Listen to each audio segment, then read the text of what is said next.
다음은 민주당이 마주한 이재명 대표 사법 리스크 그리고 거리로 나간 의원들에 대한 여당의 반발 다뤄보겠습니다. 자, 국민의힘 정진석 비상대책위원장 주말 동안에 정진석입니다. 죄송합니다. 정진석 정진상이 요새 뉴스에 많이 나와요. 예, 정진석 비대위원장. 자, 민주당 의원과 무소속 민영배 의원이 윤석열 대통령 퇴진 집회 간 걸 두고 레드라인을 넘었다 이렇게 비판을 했는데 일단 지난 주말 상황 어떻게 보셨습니까? 일단 저는 뭐 지금 15차까지 이게 열렸거든요. 그러니까 4달 동안 이제 열렸다 이렇게 보시면 될 것 같고, 제가 다 나가보지 못했는데 한번 궁금해가지고 나가본 적이 있어요. 근데 인파가 정말 많더라고요. 뭐 주최 측 추산으로는 뭐 40만 명이다. 경찰 추산으로는 뭐 2만 명이다. 뭐 1, 2만 명이다. 그런데 어쨌든 굉장히 많아요. 그래서 현 정부에 대해서 불만을 가지신 분들이 굉장히 많구나라고 생각을 했습니다. 그래서 글쎄요, 레드라인 넘었다 정진석 비대위원장 입장에서는 충분히 저는 하실 수 있다라는 생각이 듭니다. 왜냐하면은 대통령 퇴진에 대해서 이렇게 야당 의원들이 언급하는 것에 대해서 불쾌한 감정을 느낄 수 있죠. 다만 이게 민주당에서 당 차원에서 지금 하는 것이냐라는 그거는 당에서도 선을 긋고 있기 때문에, 다만 이제 점점점 민주당 의원들 숫자가 늘어나고 있어요. 그거는 지금 현재의 어떤 극한 대치 정국을 좀 반영하는 것이 아니냐. 그래서 이재명 대표에 대한 수사망을 좁혀오는 것뿐만이 아니라 지금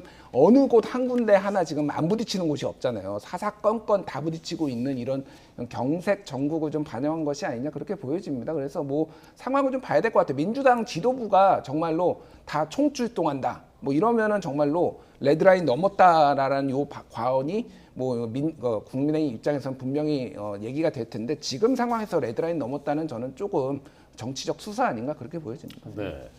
대통령실은 이제 헌정질서 흔들기라는 표현을 했는데, 레드라인 넘은 것입니까? 안 넘은 것입니까, 의원님? 이제 레드라인을 넘어가기 위해서 지금 이건 이제 페이스 인이죠. 그러니까 이제 단계적으로 나가는 게 아니라 단계적으로 지금 들어오는 상황입니다.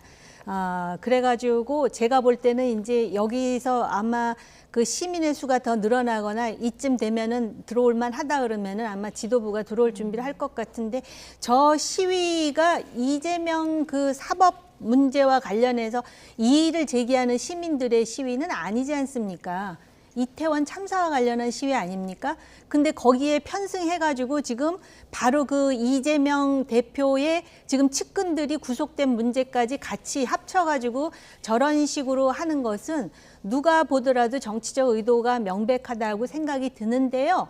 그렇지만 여당의 입장에서는 지금 대통령 지지도가 20%에서 30%를 왔다 갔다 하고, 그런 것의 의미는 뭐냐면은 그만큼 불만을 가진 여론이 꽤 높다는 거 아닙니까? 그렇다면은 이 여론을 상대로 해가지고 어떤 조처를 취하고 어떤 선제적인 어떤 정치 전략을 구사해야 될지를 고민해야 된다라고 생각이 들어요. 그러니까 이 부분도 너무 민주당만 상대로 해갖고 얘기를 하는데, 그게 아니고 지금 여론이 이렇게 움직이는 것에 대해서 엄중하게 보면서 뭔가 진정성 있는 대처를 해야 된다라고 생각이 들어요. 네, 지금 민주당 입장 보면 일단 개별 의원들의 정치적인 행동일 뿐이다라고 선을 긋고 있는 상황이잖아요.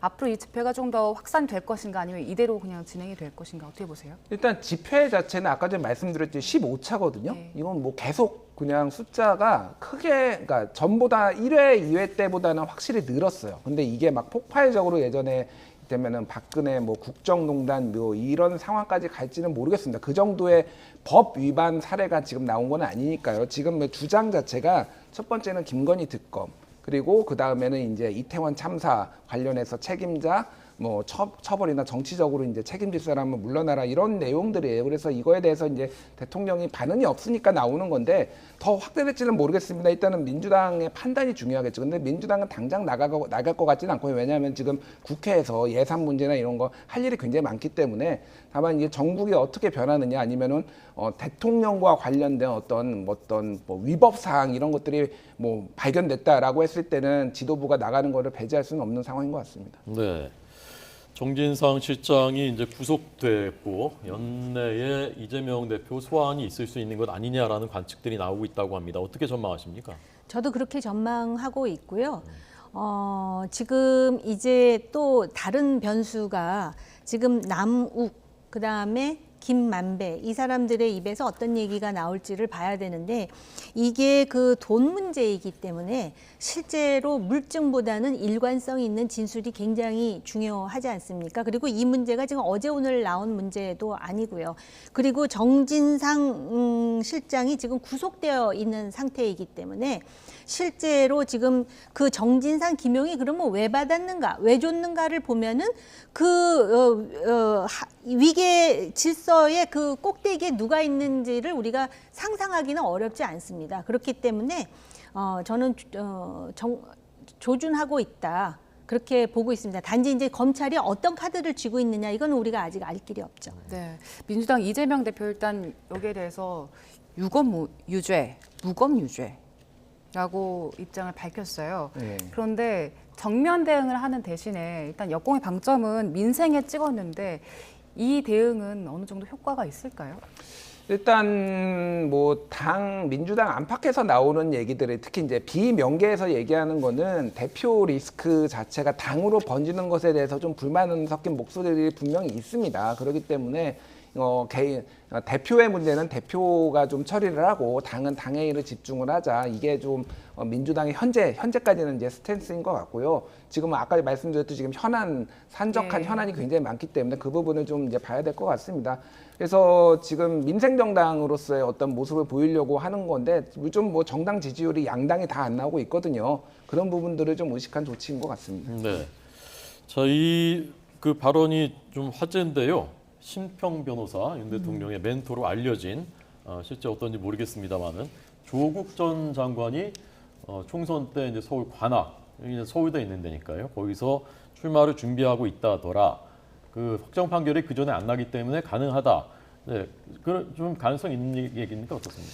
뭐 심평 변호사 이분이 지금 사학분쟁 조정위원회 위원으로 지금 윤석열 정부에 임명이 되신 걸로 알고 있는데 뭐 전에 들은 바로는 굉장히 본인의 그 받은 자리에 대해서 굉장히 불만이 많다 이런 얘기들도 있더라고요. 그러니까 그래서 뭐 갑자기 그 윤석열 대통령 측에서 굉장히 논평을 하다가 갑자기 뜬금 조국 전 장관 얘기를 해서 조금 이상하다고 보시는 분들이 굉장히 많아요, 사실은. 근데 어쨌든 지금 관악에는 다 민주당 의원들이 있는데 누구를 그러면 빼낼 것인가 그거에 대해서도 민주당 내에서도 약간 좀 뜨악하다. 누구를 아직 뭐 공천에 대해서 아직 얘기도 안 나왔는데 그런 얘기들이 있습니다. 저는 뭐 심평 변호사 입장에서는 본인이 막 자가 발전하시는 얘기들이 옛날부터 있었어요. 예를 들면 조국이 내 말 들었으면은 이렇게까지 안 됐다 이런 얘기를 옛날에 하셨거든요. 그래서 글쎄요, 뭐 저분이 어느 정도의 영향력과 그게 있는지 모르겠는데 조금 너무 앞서가는 거 아니냐. 그리고 지금 갑자기 조국에 줄 선 거야. 뭐 이렇게 보시는 분들도 있어서 좀 봐야 될 것 같습니다. 예. 네, 알겠습니다. 뭐 하실 말씀 있으면 덧붙이시고요. 아니 참 조국 교수가 아직까지도 이렇게 인구의 회자되는 거 보면은 그런 면에서 참 대단하다는 생각이 들어요. 그렇게 두들겨 맞았는데. 그런데 이제 아마 그 집을 관악 어디로 뭐 전세로 옮겼다 그런 뉴스가 얼마 전에 보도되면서 그때도 이미 이제 그 지금 선거를 생각하고 있지 않아요. 최근에 제가 잘못 봤나요? 몸 만들기를 뭐 하고 있다 그러지 않았어요? 몸 만들기. 그러니까 지금 상황이 안 좋으니까 안 좋아서 아주 극도의 예. 그런 체력 단련을 하면서 몸을 만들고 있다.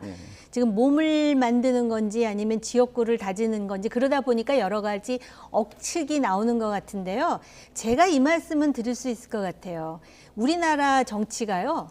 이게 꺼진 불도 다시 보는 정치예요. 그러니까 다 죽은 것 같아도 또 언제 스멀스멀 살아나서 또 이렇게 할 수도 있는 것이고요. 그다음에 민심에 대해서 특히 정치하는 사람들 자신하지 마세요. 기분 안 좋으면 돌아서는 게 민심입니다. 그러니까 배를 띄우는 것도 민심이지만 배를 뒤집어 엎는 것도 민심이라 그러잖아요.